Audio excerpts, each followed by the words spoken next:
Hi guys, welcome to my channel Coffee Tabs. I am Ira Talesworth, your host, and I'll take you on a quick ride to the fictional world within your coffee break, giving you a break from your stress and your toxic boss. So let's begin with this month's exclusive, the Horror Month. Today's story is The Silent Caller. John always struggled with overthinking. Every decision, every move felt like a battle against the crippling voice of doubt inside his mind. When he decided to start his own clothing business, it was more than just a career move. It was his fight to take control of his life.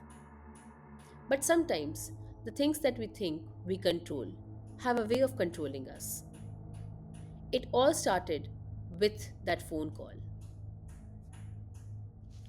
John was searching for affordable suppliers and came across an old contact in his old sales diary. Dirt cheap prices, the kind that almost seemed too good to be true. He hesitated for a moment as he dialed the number. He didn't know why, but a small shiver ran down his spine. The voice that answered was calm, professional, but there was something off. It felt like a faint echo, like the sound was coming from somewhere far away, or somewhere it shouldn't have come from. You need to make the payment in advance, the voice had said, eerily precise. John agreed. He was too focused on the deal to question the unsettling unease that lingered in the background. The payment was made, and he waited. Days passed. No fabric arrived. John started getting tense now. He only made the payment because he felt that he might lose on the deal. But now he felt that he might have made a big mistake. John decided he wanted to call the number. So he did. And he was met with an automated message. The number you're trying to reach is no longer in service. His stomach sank. He felt the familiar knot of anxiety tightening. He told himself it was just a scam. A hard lesson, perhaps, but nothing more. Nothing that he can't move past. These small little hiccups were something that he had already anticipated. It's business, of course. That night, his phone rang. It was the very same number. John froze. He stared at the screen, his breath caught in his throat. It wasn't possible. This number was supposed to be disconnected. He picked up, his hand trembling.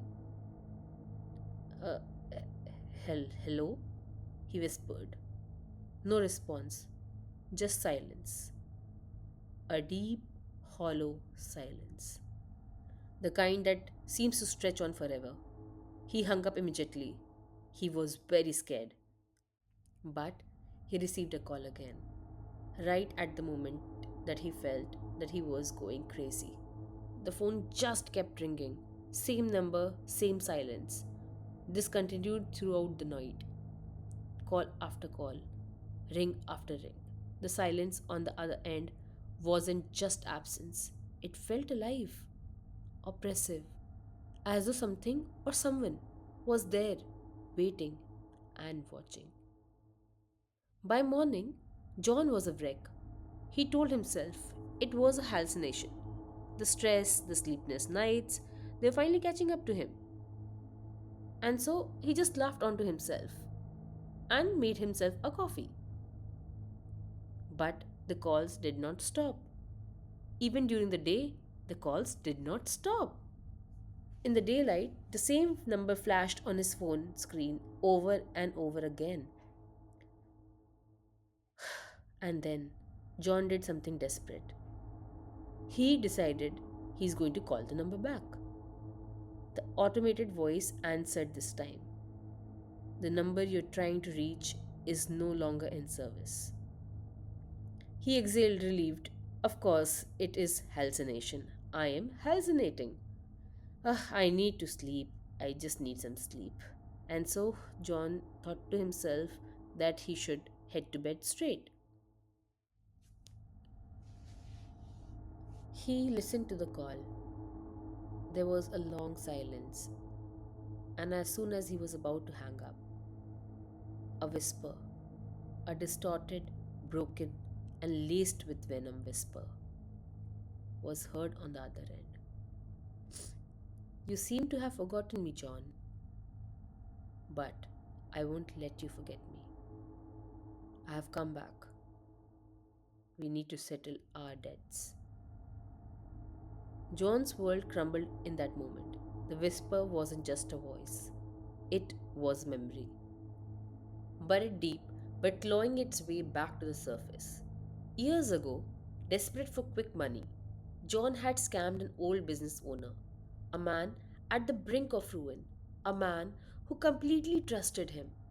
John had taken everything from him. Unaware though, John never knew that he was in this bad situation. And then that that man had committed suicide, leaving behind only rage, despair, and guilt. John's depression was a product of this guilt, this deep, deep guilt. The phone dropped from his hand as he backed away, John's heart pounding wildly.